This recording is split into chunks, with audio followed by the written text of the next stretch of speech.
JavaScript was created in 1995 to bring interactivity and the dynamic behavior to the web, transforming static pages into interactive applications right inside the browser. Why learn JavaScript?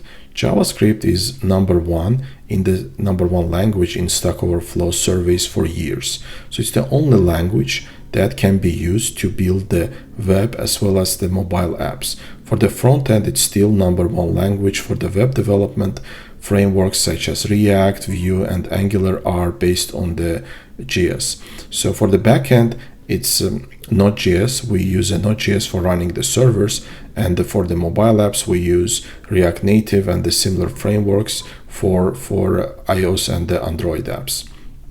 What are the other use cases besides using JS for the web as well as the mobile development? Another use cases for the desktop applications, for example, frameworks such as Electron lets you build cross-platform applications.